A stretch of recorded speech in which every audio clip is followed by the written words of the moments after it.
Hello guys, உங்க லைஃப்ல decisions எல்லாம் ப்ராபபிலிட்டி பேஸ் பண்ணி தான் நடக்கும். ஜிமெயில் உங்க ஸ்பெர்ம் எப்படி டிடெக்ட் பண்ணுது? டாக்டர் எப்படி சொல்லுவான் கேன்சர் ப்ராபபிலிட்டி 80% இருக்குன்னு?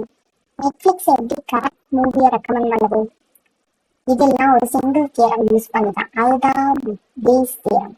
நான் எனக்கு அதை பத்தி தான் சொல்ல போறேன். இந்த வீடியோ எண்டில் உங்க பிரெயின் கிளியரா செட் ஆகும் பேஸ் தியரம்னா என்ன அப்படின்றது. நீங்க ஒரு 10th படிக்கிற பையனுக்கு கூட இதை பத்தி கிளியரா புரியும். ஏன் அக்குரேட்டா உங்களுக்கு கண்டிப்பா புரியும் அப்படின்னு சொல்றேன் அப்படின்னா, இதை நான் மூணா பிரிச்சிருக்கேன். சரிங்களா? பேஸ் தியரத்தை மூணா பிரிச்சிருக்கேன். ஸோ இதுல பேஸ் தியரம் பிளஸ் கண்டிஷனல் ப்ராபபிலிட்டின்னு போட்டிருக்கேன். நான் கண்டிஷனல் ப்ராபபிலிட்டி போன வீடியோல கிளியரா சொல்லியிருப்பேன். ஸோ பேஸ் தியரம் தான் போட்டிருப்பேன். சரியா? இந்த வீடியோல பேஸ் தியரம்னா நான் மூணா பிரிச்சிருக்கேன். phase 1, phase 2, phase 3. phase 1ல என்ன அப்படின்னா, நான் ஐஐடியில ஒரு சார்ட்ட பேஸ் தியரமை பத்தி கேட்டு படிச்சு நோட்ஸ் எடுத்து அதை ரிசர்ச் பண்ணி phase 1ல போட்டிருப்பேன். ஸோ phase 2 என்ன அப்படின்னா, என்னோட ரிசர்ச் பண்ற பிஹெச்டி முடிச்சிருக்க மிஷின் லேர்னிங்ல பிஹெச்டி முடிச்சிருக்க ஒரு சார்ட்ட நோட்ஸ் எடுத்து அவரை ரிசர்ச் பண்ணதை எனக்கு சொல்லினா கொஞ்சம் ரிசர்ச் பண்ணி அந்த மாதிரி phase 2ல நடக்கும். phase 3 நான் இந்த சேனல்லாம் ஆரம்பிக்கிறதுக்கு முன்னாடி நான் என்னோட காலேஜ் லைஃப்ல பேஸ் தியரத்தை பத்தி படிச்சது அண்ட் கொஞ்சம் நானா பர்சனலா ரிசர்ச் பண்ணி எடுத்தது அது phase 3ல தான். சரியா? ஸோ என்ன அப்படின்னா, இதுல நீங்க phase 1, phase 2, phase 3 வீடியோ எல்லாம் முடியும் போது, phase 1 முடியும் போதா இருக்கட்டும், phase 2 இருக்கட்டும், phase 3 முடியும் போதா இருக்கட்டும், எல்லாமே ஒரே கான்செப்டா தான் இருக்கும். பட் அது கொஞ்சம் கொஞ்சம் வேரி ஆகும். இப்போ ஐஐடியில இருக்க சார் எப்படி சொல்லியிருப்பாங்களோ அந்த மாதிரி phase 1 இருக்கும். phase 3ல நான் படிக்கும்போது எந்த மாதிரி இருந்துச்சோ அந்த மாதிரி இருக்கும். ஸோ அதுதான் மற்றபடி உங்களுக்கு 3 ஆப்ஷன் இருக்கு. சரியா? phase 1, phase 2, phase 3 மூணும் பாருங்க. அதுல உங்களுக்கு எது புரியுதோ அதை நீங்க பேஸ் தியரத்தை நீங்க ஃபாலோ பண்ணலாம். பட் பேஸ் தியரம்னா இதுதான் அதுதான்ன்றது மூணுத்துலயே லிங்க் ஆகிதான் இருக்கு. ஸோ டோன்ட் வெரி கைஸ், அவங்களுக்கு ரொம்ப கிளியரா புரியுற மாதிரி சொல்லிப்பேன். சரிங்களா? ஸோ இந்த வீடியோல நான் மிஷின் லேர்னிங் டே model Bayes theorem and conditional probability பற்றி தெரியாம இருந்தா நோ ப்ராப்ளம் கைஸ். நான் ஸ்டெப் பை ஸ்டெப்பா வெரி சிம்பிளா எக்ஸ்பிளைன் பண்ணேன். Quick question before we start. Coin toss பண்ணா ஹெட் வரும். ப்ராபபிலிட்டி என்ன? கமெண்ட் பண்ணுங்க. சரிங்களா? பாஸ் பண்ணி யோசிச்சுட்டு கமெண்ட் பண்ணுங்க. ஓகே, அடுத்த வீடியோக்குள்ள அடுத்த ஸ்லைடுக்குள்ள போறோம். ப்ராபபிலிட்டினா இல்லை, ஒரு ஈவென்ட் நடக்கும் சான்ஸ் எவ்வளவுன்னு மெஷர் பண்றது. சரியா? அதாவது நான் படிக்கும்போது என்ன சொல்லிட்டாங்கன்னா, it tells how many chances are there to this problem to happen in future. How many percentage of chance. ஓகேயா? ஸோ நான் என்ன வச்சு சொல்றேன், ஒரு ஈவென்ட் நடக்க சான்ஸ் எவ்வளவுன்னு மெஷர் பண்றது.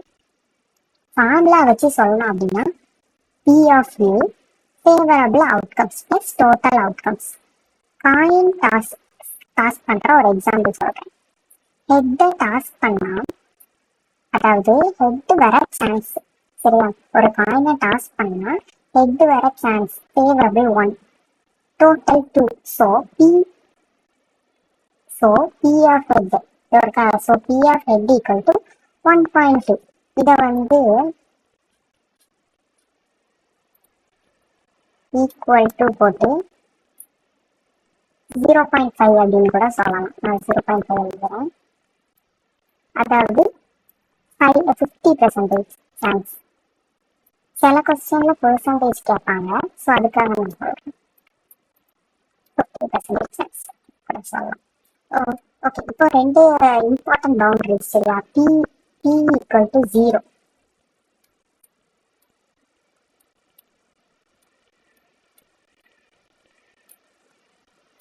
P equal to 1. இது என்னன்னா நடக்கவே நடக்காது. இது என்னன்னா எப்பவுமே நடக்கும். அதாவது இது இம்பாசிபிள். சரிங்களா? இது இம்பாசிபிள். இதுன்ற போது certain. Everything in between is our uncertainty and ML thrives on uncertainty. புரியா? everything in between is our uncertainty and ML thrives on uncertainty. இந்த ஸ்லைடை நான் என்ன எக்ஸ்பிளைன் பண்ணுறேன் ப்ராபபிலிட்டி ஃபஸ்ட்டு. ஸோ நான் திரும்பியும் இந்த ஸ்லைடை எக்ஸ்பிளைன் பண்ணுறேன். ப்ராபபிலிட்டினா என்ன அப்படின்னா ஒரு ஈவெண்ட் நடக்க எவ்வளோ சான்ஸ்ன்னு மெஷர் பண்ணுறது தான் ப்ராபபிலிட்டி. சரியா? நெக்ஸ்ட் ஃபார்முலா பற்றி பார்த்தீங்கன்னா P of A favourable outcomes divided by total outcomes. சரியா? Favourable outcomes divided by total outcomes. And next coin toss example நான் இதுக்கு எடுத்துக்கிறேன். எக்ஸாம்பிளுக்காக ஹெட் வர சான்ஸ் எவ்வளோ? ஃபேவரபிள் 1. சரியா? ஹெட் வர சான்ஸ் எவ்வளோ? ஃபேவரபிள் 1. டோட்டலாக அதில் 2 இருக்குது, ஹெட்டு டெய்லுன்ட்டு. ஸோ இப்போ P ஆஃப் ஹெட் என்ன அப்படின்னா 1/2. நமக்கு 1 தான் வரணும், ஆனால் 2 இருக்குல்ல, அதை தான் சொல்கிறான். நமக்கு 1 வரணும், அதுதான் அதில் 2 தானே இருக்கு. ஓகே, இப்போ இதில் வந்து இது நான் ஒரு குட்டி நோட்ஸ் ஆட்டு நீங்கள் எடுத்துக்கோங்க. P equal to 0 never happens, impossible. சரியா? P equal to 0 அப்படின்னா நடக்கவே நடக்காது, இம்பாசிபிள்.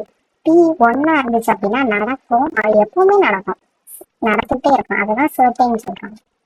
ஒரு சின்ன நோட்ஸ் மாதிரி everything in between our uncertainty and ML thrives on uncertainty. சரியா? இப்போ புரிஞ்சிச்சு அப்படின்னா எஸ்ன்ற மாதிரி கமெண்ட் பண்ணுங்க. ஸ்லைடு 1க்காக, ஸ்லைட் 2 சரியாது? Okay, next event and sample space. So இப்போ வந்து சாம்பிள் ஸ்பேஸ் அண்ட் ஈவெண்ட். சரியா? இதை பற்றி தான் நம்ம பார்க்கணும். ஒரு டைஸ் எடுத்துக்கோம். இது ஒருக்கா டைஸ். இதில் ஆறு சைடு இருக்கும். கரெக்டு தான்? 6 சைட்ஸ் இருக்கும். 1 2 3 4 5 6. அந்த ஃப்ரீ செட்டுலாம் சாம்பிள் ஸ்பேஸ் இருக்கும். எல்லாமே வரதுக்கு பாசிபிலிட்டி இருக்கு. இப்போ நான் டைஸை தூக்கி போடுறேன்னா 1 வரதுக்கு சான்ஸ் இருக்கு, 3 இருக்கட்டும், 4 இருக்கட்டும், 6 இருக்கட்டும், அந்த மாதிரி இருக்கும். சரியா? நிறைய வரதுக்கு சான்ஸ் இருக்கு. ஆக்சுவலி பேசி இந்த இமேஜ்ல இருக்க டைஸ் வந்து கொஞ்சம் காமெடியா இருக்கு. ஏன் அப்படின்னா இது AI ஜென்ரேட்டட் இமேஜ். ஸோ அதான் இப்படி இருக்கு. சரி, நீங்கள் இதை ஒரி பண்ணிக்க வேண்டாம். சரி, ஓகே. எல்லா பாசிபிள் அவுட்கம் வரதுக்கும் சான்ஸ் இருக்கு. நம்ம இப்போ ஒரு ஸ்பெசிஃபிக் குரூப்பை எடுக்கலாம். சரியா? அது வந்து ஈவெண்ட்ஸா கூட இருக்கலாம். இப்போ ஈவெண்ட் ஏ பார்த்தீங்கன்னா ஈவெண்ட் ஏ நான் எடுத்துக்கிறேன். சரியா? ஈவெண்ட் ஏல ஈவெண்ட் நம்பர்ஸ் மட்டும் தான் எனக்கு வரணும், 2 4 6. ஈவெண்ட் பி எடுத்துக்கிறேன். அதுல வந்து 5க்கு கீழே இருக்க நம்பர்ஸ் லெஸ் தென் 5 இருக்க நம்பர்ஸ் எடுக்கிறேன். அப்போ 1 2 3 4 வரும். சரியா? இப்போ விஷுவலைஸ் பண்ணுங்க. அதாவது என்ன சொல்றது, மைண்ட் மேப் இது இருக்கா, இது எடுத்துக்கலாம். நான் இன்னும் அடுத்த ஸ்லைடு போல, பட் நான் ஒரு இதுக்காக சொல்றேன். ஏ வந்து ஒரு சர்க்கிள், பி வந்து ஒரு சர்க்கிள். அவங்க 2 பேரும் ஓவர்லாப் ஆகுறாங்க. நம்பர்ஸ் வந்து சாட்டிஸ்ஃபை பண்ணும் ரெண்டுத்துக்குமே. இந்த பதில் அந்த மாதிரி போத் இதுக்கு சாட்டிஸ்ஃபை ஆகும். இப்போ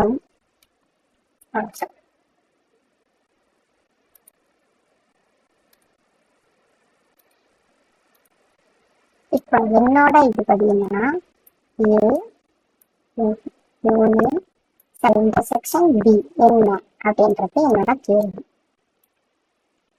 திங்க் பண்ணுங்க, பாஸ் பண்ணி கமெண்ட் பண்ணுங்க. சரி, நீங்க இப்போ யோசிச்சுருப்பீங்க, நான் ஆன்சராகவே சொல்லியிருப்பேன். என்ன அப்படின்னா 2, 4 இதுதான் ஆன்சர். ஏன் அப்படின்னா நான் போன ஸ்லைடை காமிக்கிறேன். இப்போ பாருங்க, இதை நான் வரையறேன். சரியா?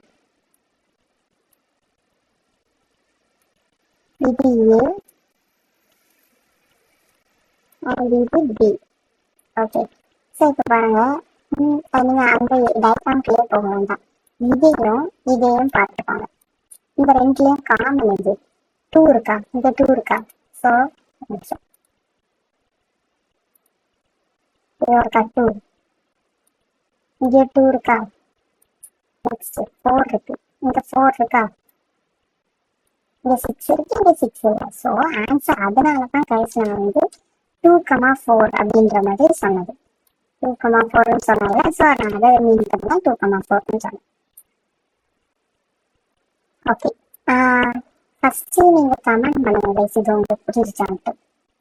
நெக்ஸ்ட் ஸ்லைட் போகிறேன். Conditional probability. சரியா? இப்போ most important concept conditional probability. ஓகேயா? சிம்பிளா சொன்னோம்னா ஒரு ஈவெண்ட் ஆல்ரெடி நடந்திருக்கும், அதை பேஸ் பண்ணி இன்னொரு ஈவெண்ட் நடக்க ப்ராபபிலிட்டி என்ன. ஒரு ஈவெண்ட் ஆல்ரெடி நடந்திருக்கு, அதை பேஸ் பண்ணி இன்னொரு ஈவெண்ட் நடக்க ப்ராபபிலிட்டி என்ன. ரியல் லைஃப் எக்ஸாம்பிள் எடுத்துக்கோங்க. இப்போ உங்களுக்கு தெரியும் டுமாரோ ரெயின் வரும் அப்படின்றது. அம்பர்லாம் எடுக்கணுமா? அம்பர்லாம் எடுக்காம வெளியே போகணும், சரியா? அம்பர்லாம் எடுக்காம நான் வெளியே போறேன், உங்களுக்கு மழை வரும்ன்றது தெரியும், பட் நீங்க அம்பர்லாம் எடுக்காம வெளியே போறீங்க. அப்போ வெட்டாக சான்ஸ் எவ்வளோ? ரொம்ப அதிகம், கரெக்ட் தானே? அதுதான் கண்டிஷனல் ப்ராபபிலிட்டி, சரியா? இப்போ இதோட ஃபார்முலா வந்து இந்த இருக்கு, இதான் இதோட formula. And probability of A given and B already happen, சரியா? இப்போ நான் 3 பார்ட்ஸா இதை பிரிக்கிறேன். 3 பார்ட்ஸா நான் இதை பிரிக்கிறேன். P of A by B conditional probability. We want what we want to find. Set of conditional probability கண்டுபிடிக்கணும். Okay, next. P of A intersection B. Both happening together. சரியா? both happening together. அதுதான் joint probability அப்படின்னு சொல்றேன். Next. P of B. B is happening on its own. அதுதான் probability of B போச்சு. என்ன பற்றி சொல்றேன், நான் 3 பிரிக்கிறேன். P of A by B. What we want to find, conditional probability we have to find. And next, P of A intersection B. Both happening together. They both are happening together. So it's joint probability, as I have told before. And next is P of B. B is happening on its own. So we are telling this is probability of B. Okay. And formula பார்க்க சிம்பிளா இருக்கு, but அதை வந்து நம்ம solve பண்ணி பார்க்கலாமா next ஸ்லைட்ல? So அதுதான் working through an example. இந்த ஃபார்முலாவை நான் வந்து ஒர்க் பண்ணி காமிக்கிறேன். ஸ்டெப் பை ஸ்டெப்பா எழுதுங்க கைஸ், நோட்ஸ் எடுத்துக்கோங்க, ஃபாலோ பண்ணுங்க. ஸோ ஏ வந்து நான் ஈவன் கரெக்ட் பண்ணேன், இதுதானே இதில் கொடுத்துருக்கான், A even and B which is less then 5. Okay, step 1 என்ன அப்படின்னா, காமன் வேல்யூஸ் என்ன நமக்கு தெரியும், 2,4 நம்ம ஃபர்ஸ்டே படித்தோம். ஃபர்ஸ்ட் நம்ம இந்த ஸ்லைட்ல பார்த்தோம் 2,4 அப்படின்ற மாதிரி, அதை தான் நான் அதில் அந்த இதில் எழுதியிருக்கேன். ஃபைண்ட் இன்டர்செக்ஷன்ற உடனே எழுதிட்டேன்னு பார்க்காதீங்கன்னா அந்த ஸ்டெப்பை தான் அதில் எழுதியிருக்கேன், சரியா? இது வந்து காமன் வேல்யூஸ் அப்படின்ற அதை காமன் வேல்யூஸ் தான் intersection. So next calculate probabilities. P of A intersection B equal to 2/6. P of B equal to 4/6. Apply the formula. P of A by B equal to 2/6 divided by 4/6 equal to 1/2 equal to 1/2. நான் என்னன்றதை நான் வந்து முன்னாடி ஸ்லைட்ல சொன்னேன், நீங்க பார்க்குறீங்கன்னா நீங்களே guess பண்ணியிருப்பீங்க. கெஸ் பண்ணீங்கன்னா கமெண்ட் பண்ணுங்க, பாஸ் பண்ணிட்டு சொல்லுங்க. ஸோ நான் சொல்றேன், இது ஒரு 1/2 என்ன பண்ணுறேன் 50. ஸோ இங்கே என்ன வரும் அப்படின்னா 50 வரும். ஓகே, இப்போ நான் சொல்லிட்டேன், கிவன் நம்பர்ஸ் வந்து லெஸ் தென் 5 இருந்துச்சுன்னா chance of it being even வந்து 50. பியூட்டிஃபுல்லாக இருக்குல்ல? நியூ இன்ஃபர்மேஷன் நமக்கு கிடைச்சிருக்கு, பி ஹேப்பன்ட். ஸோ நம்ம ப்ராபபிலிட்டியில் அப்டேட் பண்ணுறோம், பி வச்சு அதை அப்டேட் பண்ணுறோம். That's exactly what conditional probability does. Okay guys, so can you understand what I'm telling? நோட்புக்கில் இதெல்லாம் ரைட் பண்ணிக்கோங்க, கமெண்டில் போடுங்க. உங்களுக்கு டவுட்ஸ் கமெண்ட் பண்ணுங்க, புரிஞ்சிச்சுனாலும் கமெண்ட் பண்ணுங்க. Next slide is independent events.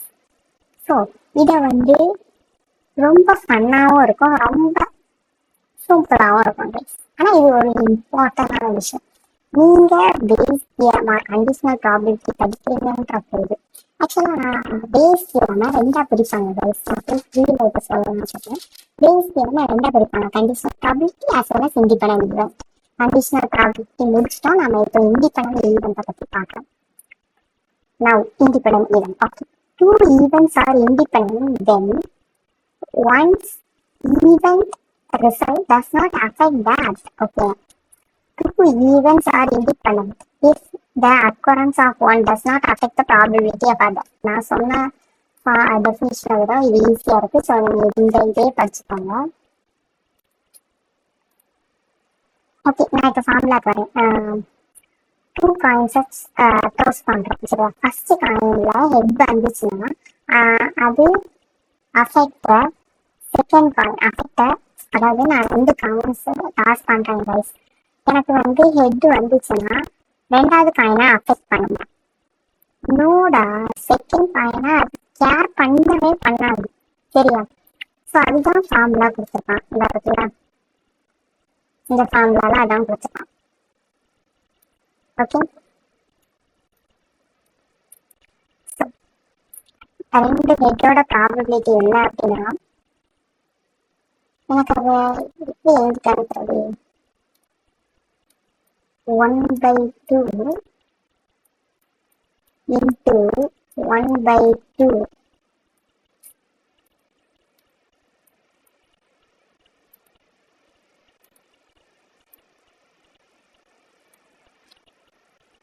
1/2 equal to 1/2 into 1/2 என்னன்ற தெரிஞ்ச கமெண்ட் பண்ணுங்க. உங்க எல்லாருக்குமே தெரிஞ்சிருக்கேன்.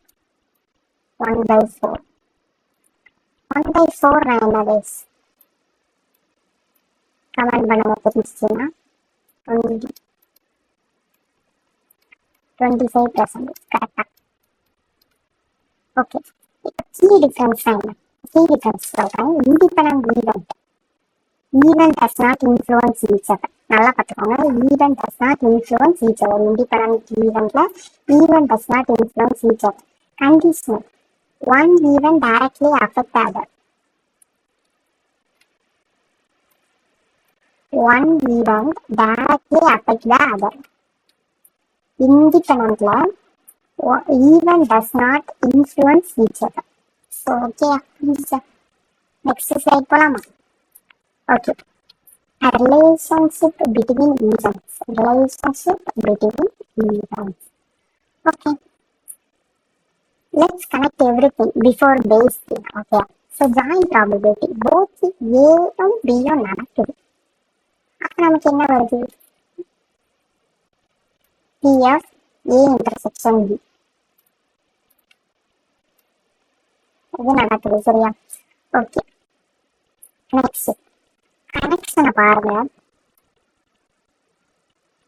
P of A intersection B equal to P of A by B into P of B. இதை நம்ம இப்படி கூட எழுதலாம் அப்படின்றதான் போட்டிருக்கோம். அப்படிதான் எழுதணும்னு சொல்ல இதுலலாம் கரெக்டா பின்னா கீழே தான் இருக்கணும், ஏன்னா மேலதான் அப்படிலாம் கிடையாது. இந்த இப்படி கூட எழுதலாம். ஸோ இது எதனால மேட்டர் அப்படின்னா அதுல 2 இக்குவேஷன் இருக்கு. பேஸ் தியரம் பான் ஆகல. இதெல்லாம் ஸ்டெப்ஸ் மாறி கனெக்ட் ஆகிறது தான் ரிலேஷன்ஷிப் அப்படின்னு சொல்லுவாங்க. கண்டிஷனல் ஜாயிண்ட் அப்படின்னா conditional plus joint equal to Bayes. Web மாதிரி இன்டர் கனெக்ட் ஆகுறது. கமெண்ட்ல டைப் பண்ணுங்க. புரிஞ்சிச்சு அப்படின்னா கனெக்ட் ஆகுதுன்னு டைப் பண்ணுங்க. ஓகே, பேஸ் தெரியும். சரியா, இப்போ தான் மெயின் கான்செப்டுக்குள்ள வரோம். ஸோ கைஸ் நோட்ஸ் எல்லாம் எடுத்துக்காங்க. ரொம்ப இம்பார்ட்டன்டான விஷயம். இதுக்கு தான் வெயிட் பண்ணிட்டு இருந்தோம் இவ்வளோ நேரம். இந்த ஸ்லைட நான் அப்படியே மேலோட்டமாக சொல்லிட்டு இருந்தேன். ஏன்னா அப்படின்னா இதுக்காக ஃபார்முலா இதான் ஃபார்முலா. பேஸ் தியரத்தோட இம்பார்ட்டன்டான ஒரு முக்கியமான கதிர்வீச்சு என்ன வேணாலும் சொல்லலாம். முக்கியமான மேட்டர் அப்படின்றத கூட நம்ம சொல்லிக்கலாம். இந்த இதை அப்புறம் இம்பார்ட்டன்டான பேஸ் இந்த உங்களுக்கு பேஸ் நம்ம எக்ஸாம்பிள் கேட்காம இந்த ஃபார்முலா மட்டும் படிச்சிருக்கா கூட அட்லீஸ்ட் ஒரு மார்க் போடுவாங்க. ஸோ இதுனா என்ன ஃபர்ஸ்ட் பேஸ் நல்லா கவனிச்சுக்கோங்க. நான் முக்கியமான விஷயம் சொல்றேன். ஃபர்ஸ்ட் இந்த P of B by A அதெல்லாம் கொடுத்துருக்கான். அதுனா என்ன அப்படின்னா போசிரியர் ப்ராபபிலிட்டி அதை தான் கொடுத்துருக்கான். Next P of A by B இது என்ன அப்படின்னா likelihood. Next P of B அப்படின்னா என்னன்றத எனக்கு பிடிச்சிருக்கேன். கிளியர் ப்ராபபிலிட்டி இது என்ன அப்படின்னா our believe before seeing any data. இந்த டேட்டா பி ஆஃப் பி இருக்கா, பி ஆஃப் ஏல என்ன நடந்திருக்கோன்னு தெரியாம ஏ தப்பா தான் சொல்லணும், அதனாலதான் நான் பி ஆஃப் பி வந்திருக்கேன் அப்படின்றதுக்காக நம்ம பி ஆஃப் பி அப்படின்னு அதுதான் பி ஆஃப் பின்னா அதுதான். Next evidence. பி ஆஃப் ஏனா என்ன அப்படின்னா evidence. Total probability of data story மாதிரி திங்க் பண்ணிக்கோங்க. இந்த பர்சன்ஸ் எல்லாம் விட்டுருங்க, நான் எல்லாத்தையும் விட்டுருவாங்க. நான் இப்போ ஸ்டோரியை மட்டும் ஞாபகம் வச்சுக்கோங்க. ஓகே, டாக்டர் ஒரு பேஷண்ட் பார்க்குறான். Initially based on the age symptoms அதெல்லாம் வச்சு கேன்சர் சான்ஸ் லோன்னு டெஸ்ட் பண்ணிடலாம். அதுதான் ப்ரியர் எங்க இருக்கு ப்ரியர் தானே. நல்லா ஞாபகம் வச்சுக்கோங்க, நான் சொல்ற கதையை நல்லா ஞாபகம் வச்சுக்கோங்க. என்ன அப்படின்னா ஒரு டாக்டர் ஒரு பேஷண்ட்டை பார்க்குறான், அவனோட ஏஜ் சிம்டம்லாம் வச்சுட்டு கேன்சர் சான்ஸ் லோ அப்படின்றத சொல்கிறான். ஏஐ பார்க்காமலே இந்த இதை முடிவு எடுக்கிறான். அதாவது அவனோட மெடிக்கல் ஹிஸ்ட்ரி எதுவுமே அவன் பார்க்காம இந்த ஏஜ் சிம்டம் எல்லாம் வச்சுட்டு அவன் இந்த மாதிரி சொல்கிறான். சரியா, இதுதான் பிஎஃப்டி. நெக்ஸ்ட் டெஸ்ட் பண்ணுவான், ரிசல்ட் பாசிட்டிவ் வரும், அதுதான் எவிடன்ஸ். டெஸ்ட் பண்றான், அப்போ அவனுக்கு ரிசல்ட் வருது, இதுதான் எவிடன்ஸ் நமக்கு. சரியா, இப்போ இந்த மாதிரி அவன் டயக்னோசிஸ் பண்ணும்போது இன்னொரு டாக்டர் சொல்றாங்க, நீ எப்படி அவனோட மெடிக்கல் ஹிஸ்ட்ரி பார்க்காம சொல்ற அப்படின்ட்டு. அவன் எவிடன்ஸா இருக்குல்ல, டெஸ்ட் பண்ணி ரிசல்ட் பாசிட்டிவ் வந்தோடனே அந்த எவிடன்ஸை அவன் காமிக்கிறான் அந்த டாக்டர்கிட்ட. அதுக்கப்புறம் அவன் அப்டேட் பண்றான். ஓகே, 80% சான்ஸ் ஆகுது, 80% சான்ஸ் நமக்கு சூட்டபிளா இருக்கு. ஸோ அதுதான் என்னன்னா போஸ்டிரியா. போஸ்டிரியா அதுதான் அவன் டெஸ்ட் பண்ணது, அவனோட கெஸ் கரெக்டா இருக்குது. அதை அவன் 80% சான்ஸ் அவனுக்கு ஒத்து வைக்குது அப்படின்னா அது நம்ம போஸ்டீரியர் அப்படின்னு சொல்றோம். பி ஆஃப் பி பை ஏ அவன் எடுத்த சான்ஸ் கரெக்டா இருந்துச்சுன்னா போஸ்டீரியர் அப்படின்னு சொல்றோம். நெக்ஸ்ட் அந்த அப்டேட்டிங் ப்ராசஸ் தான் நம்ம பேஸ் அப்படின்றத சொல்லணும். புரியுதா? அப்போ லைக்லிஹுட்னா என்ன? இதெல்லாம் அப்சர்வ் பண்றான்ல, அந்த ஹைப்போதீசிஸ் தான் லைக்லிஹுட்னு சொல்றான். ஓகே, அப்படிதான். Next slide. கரெக்டா நான் சொல்லுறேன், இந்த ஸ்லைடு ரொம்ப முக்கியம். நான் சொன்ன இந்த டாக்டர் பேஷண்ட் எக்ஸ்பிளனேஷனை நீங்க எழுதினா கூட இந்த ஃபார்ம்ல எழுதிட்டு இது அப்படியே எழுதுங்க. சரியா, இந்த பி பை ஏ அப்படின்னா போஸ்டீரியர் லைக்லிஹுட் அந்த மாதிரி எழுதிட்டு இந்த கடையை எக்ஸாம்பிள் போட்டு கண்டிப்பா கரெக்ஷன் பண்றவங்க இந்த பையனுக்கு இந்த கான்செப்ட் பிடிச்சிருக்குன்னு நிறைய chance set. So okay, invitation design Bayes. சரியா, இதுதான் நம்ம நெக்ஸ்ட் இதை பார்க்குறோம். ஃபார்முலா தெரியும், பட் இன்விடேஷனா ஃபீல் பண்ணணும். இன்விடேஷனா நம்ம ஃபீல் பண்ணோம். சரியா, பேஸ்ல 3 ஸ்டெப் தான் நம்ம அப்டேட் பண்றோம். ஸ்டெப் 1 என்னன்னா பிஃபோர் டேட்டா ப்ரியர். நான் சொன்னேன்ல, பி ஏ தெரியாம பி எடுக்கிறது, அதுதான் ப்ரியர். சரியா, நெக்ஸ்ட் உங்க இதை எடுத்துக்கோங்க, பிஃபோர் டேட்டா. இதெல்லாம் நான் இப்போ எக்ஸ்பிளைன் பண்ண போறேன், நல்லா கவனிச்சுக்கோங்க. உங்க இனிஷியல் கேஸ், எக்ஸாம்பிள் ஜூலைல சென்னைக்கு ரெயின் வரும் அப்படி வரதுக்கு சான்ஸ் 70% சான்ஸ் இருக்கு அப்படின்றது என்னோட கெஸ். இப்போ என்னன்னா டேட்டா எதுவுமே இல்லாம நான் பாஸ்ட் இப்போ எதுவுமே இல்லாம நான் சொல்றேன், சென்னையில மழை வரதுக்கு 70%, ஜூலை மாசத்துல மழை வரதுக்கு 70% சான்ஸ் இருக்கு அப்படின்னு சொல்றேன். நெக்ஸ்ட் அப்சர்வ் எவிடன்ஸை பார்க்குறேன், அதாவது அப்சர்வ் டேட்டாவை நான் பார்க்குறேன். இப்போ நான் எவிடன்ஸை கலெக்ட் பண்ணுறேன். போன வருஷத்துக்குள்ள எவிடன்ஸாக இருக்கட்டும், மார்னிங் பார்க்குறேன், ஸ்கை ஃபுல்லாக க்ளவுடாக இருக்குன்னு பார்க்குறேன், ஹியூமிடிட்டியை பார்க்குறேன், ஹியூமிடிட்டி கூடுதலாக இருக்குது. அப்போ புது டேட்டா எனக்கு கிடைச்சிருக்கு. இப்போ நான் நெக்ஸ்ட் அப்டேட்டுக்கு போகிறேன். நான் ரெயின் வர சான்ஸ் நிறையா இருக்கு.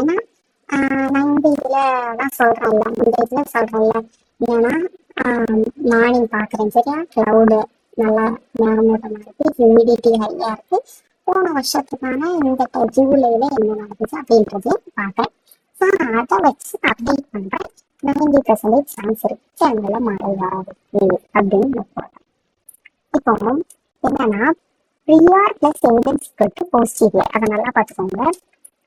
Prior plus evidence equal to posterior. ஆனா இந்த ஃபார்முலால நான் வந்து ஃபர்ஸ்ட் இதை சொன்னேன், இதை சொன்னேன், இதை சொல்லிட்டு அதுக்கப்புறமாட்டு இந்த மாதிரி நான் ஸ்டெப் பை ஸ்டெப்பா சொன்னேன். ஃபர்ஸ்ட் இது ஆனா இங்க வரும்போது நான் ஃபர்ஸ்ட் இதை தான் சொன்னேன், செகண்ட் இதை சொன்னேன், தேர்டு இதெல்லாம் சொன்னேன், நெக்ஸ்ட் ஃபோர்த்து தான் நான் இந்த இதுக்கு போனேன்.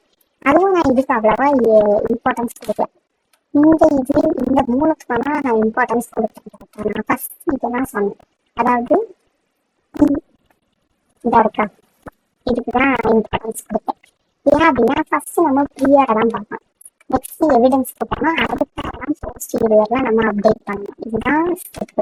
First prior, next evidence, next posterior. Okay, இப்போ ஒரு ஐடியா கிடைச்சிருச்சா? ஓல்டா நம்ம நம்பிட்டு இருந்தது பிளஸ் ஒரு நியூ டேட்டா கிடைக்கும் போது நமக்கு ஒரு பெட்டரான பிலீஃப், பெட்டரான ஒரு நம்பிக்கை கிடைக்கும். அதுதாங்க பேஸ் அப்படின்றது இவ்வளவு தான். பேஸ்னால இவ்வளவு தான். இவ்வளவு தான் முடிஞ்சு. நெக்ஸ்ட் இருக்குது என்னது, ரியல் லைஃப் எக்ஸாம்பிள். ரியலைசேஷன் அவ்வளவுதான். நல்லா புரிஞ்சுக்கோங்க. அந்த ஸ்லைடை நீங்க வேணா இன்னொரு வாட்டி நான் சொல்லியிருக்கேன்ல, அதை திருப்பி போட்டு கேட்டு பாருங்க. ஒரு 2 வாட்டி, முதல் வாட்டி புரியாது, எனக்கே புரியல. ஐஐடி சார் சொல்லி கொடுக்காரு. சரியா? அப்பவே எனக்கு ஒரு மாதிரி அவரு வந்து எப்படின்னா கொஞ்சம் ஐஐடியில இருக்கவங்கலாம் கொஞ்சம் ஃப்ரீயா சொல்லி தர மாட்டாங்க. ஃப்ரீ மீன்ஸ் நமக்கு புரியாது. சரியா? கொஞ்சம் டைம் எடுத்துச்சு எனக்கு. நெக்ஸ்ட் ஒரு சொல்லி தரும்போது எனக்கு நல்லா புரிஞ்சிச்சு. ஸோ அதை மாதிரி தான் கைஸ் உங்களுக்கு ஃபர்ஸ்ட் டைம் ஏதோ மாதிரி வேணா இருக்க சான்ஸ் இருக்கு. பட் நீ என்ன வாட்டி புரிஞ்சுது அப்படின்னா கண்டிப்பா புரியாது. இப்போ எடுத்துக்கோங்க, போன ஸ்லைட்ல நான் வந்து ஓகே லாஸ்ட் ஸ்லைடா வருது. நம்ம இப்போ ரியல் வேர்ல்டு எக்ஸாம்பிளுக்கு வந்துச்சோம். சரியா? எக்ஸாம்பிள் 1 இதுல இல்லாததான் நான் சொல்றேன். ஜிமெயில் ஸ்பேம் ஃபில்டர் இருக்கா? ஜிமெயில்ல ஃப்ரீ மணி வேர்டு இருக்கு, பேஸ் கால்குலேட் பண்ணுது. அப்போ P of spam by free money அப்படின்னா ஹை, ஸ்பேம் அப்படின்னா ஃப்ரீ மணி அப்படின்னா ஸ்பேம் அப்படின்றத கால்குலேட் பண்றது ஹை சான்ஸ். ஜிமெயில் ஆட்டோமேட்டிக்கா ஸ்பேம் ஃபோல்டர்ல போடுறோம். எக்ஸாம்பிள் 2 வாங்க. எக்ஸாம்பிள் 2 தான் இதில் கொடுத்துருக்கேன். ஆக்சுவலாக நான் வேற மாதிரி படித்தேன். நான் இதை சொல்லிட்டு நான் நெக்ஸ்ட் சொல்லிப்பேன். Okay, student classification. ஓகே, இந்த ஸ்லைடில் இருக்கு. ஏ ஸ்டூடெண்ட் இன் ரிலேட்டிவ் பியா ஏ. சரியா?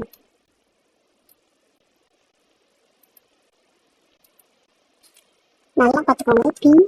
பி போட்டுக்கிறேன். Next engineering by interested in A. Bayes theorem solves this using என்ன வச்சு சால்வ் பண்ணுது? ரியல். அதை வச்சு தான் சால்வ் பண்ணுது. இப்போ நான் உங்களுக்கு என்ன கொஞ்சம் எக்ஸ்பிளைன் பண்றேன் பாருங்க. இப்போ பாருங்க, ஒரு பையன் இருக்கான். அவன் வந்து 12th முடிக்கான். சரியா? 12th முடிச்சதுக்கப்புறம் அவன் வந்து இன்ஜினியரிங் காலேஜ் போறவன் நம்ம ஏன்னு எடுத்துட்டோம், மெடிக்கல் காலேஜுக்கு போறத பின்னு எடுத்துட்டோம், ஆர்ட்ஸ் காலேஜுக்கு போறத நம்ம சின்னு எடுத்துட்டோம். ஏபிசி வந்து ஈவெண்ட்ஸ். ஏ வந்து இன்ஜினியரிங், பி மெடிக்கல், சி வந்து ஆர்ட்ஸ். டி வந்து இந்த மூணுமே இல்லாம நிறைய இருக்குல்ல, ஆர்கிடெக்சர் அந்த மாதிரி நிறைய இருக்குல்ல. ஸோ அந்த மாதிரி ஃபீல்ட்ஸ்க்கு போகிறது டிஏ நம்ம எடுத்துட்டோம். சரி, இப்போ என்னன்னா டி வந்து அவன் வந்து டில 2 சான்ஸ் இருக்கு. ஒன்று இந்த இன்ஜினியரிங் மெடிக்கல் ஆர்ட்ஸ் தவிர்த்து நிறைய இது இருக்குல்ல, ஆர்கிடெக்சர் அந்த மாதிரி விஷயம்லாம் இருக்கு. அதே இது அவன் காலேஜ் படிக்காம 12th ஸ்டார்ட் பண்ணிட்டு அப்படியே வீட்டில் இருக்கிறதுக்கும் டிலே நம்ம எடுத்துக்கலாம். ஸோ இப்போ பாருங்க, இதை ஒருவேளை இன்ஜினியரிங் காலேஜுக்கு போகிறான், ஒருவேளை மெடிக்கல் காலேஜுக்கு போகிறான், ஒருவேளை காலேஜுக்கே போகாமல் இருக்கலாம். சரி, ஸோ நம்ம என்ன இப்போ அவன் காலேஜுக்கு போகிறான்னா போகலையா, அதுக்காக P of D equal to P of A, P of D by A. சரியா? Plus P of D plus P of D by D plus P of C plus P of D by C அப்படின்னு சொல்லிட்டோம். அப்போ next நம்ம என்ன பார்க்க போறோம்னா அந்த பையன் இன்ஜினியரிங் காலேஜ்க்கு போகிறதுக்கு ப்ராபபிலிட்டி என்ன, அதை எப்படி கால்குலேட் பண்ணணும்? P of A by D equal to P of A by B by P of D அப்படின்னு சொல்லி next medical college P of B by D equal to P of B intersection B D by P of D. Next arts college P of C by D equal to P of C intersection D by P of D. அவ்வளோதான். சரியா? இதை calculate பண்ணோம்னா நம்ம எந்த காலேஜுக்கு போகலாம் அப்படின்றத calculate பண்ணணும்.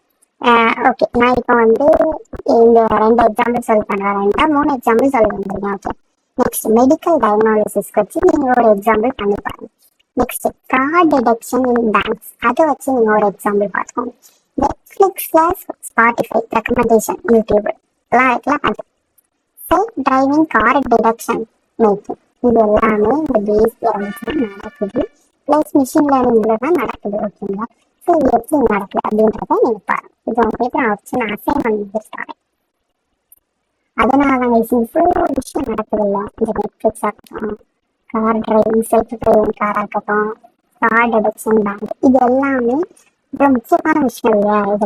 இதெல்லாம் மிஷின் லேர்னிங்ல நடக்கிறவங்கலாம் பேஸ்லாம் ரொம்ப இம்பார்ட்டன்ட்னு சொல்லலாம். சரியா? ஓகே, இப்போ நான் என்னெல்லாம் சொல்லி தந்தேன்? Bayes, probability Bayes, sample space, conditional, independent, joint probability Bayes, real life exam, இதெல்லாம் சொல்லி தந்துட்டேன். உங்களுக்கு புரிஞ்சிச்சு அப்படின்னா நீங்கள் கமெண்ட் பண்ணுங்க, பேஸ் மாஸ்டர் அப்படின்னு கமெண்ட் பண்ணுங்க. நெக்ஸ்ட் இந்த வீடியோ யூஸ்ஃபுல்லாக இருந்துச்சு அப்படின்னா ஒரு ஃப்ரெண்டுக்கு ஷேர் பண்ணுங்க, நல்லாயிருக்கும். லைக் பட்டனை ப்ரெஸ் பண்ணிங்கன்னா எனக்கு இன்னும் மோட்டிவேட் ஆகும், அல்காரிதமுக்கும் ஹெல்ப் பண்ணும். நெக்ஸ்ட் சப்ஸ்கிரைப் பண்ணலன்னா இப்போவே பண்ணுங்க. Day 10ல் நான் அடுத்த வீடியோவில் உங்களை பார்க்குறேன். ஸோ நன்றி, வணக்கம், பாய்.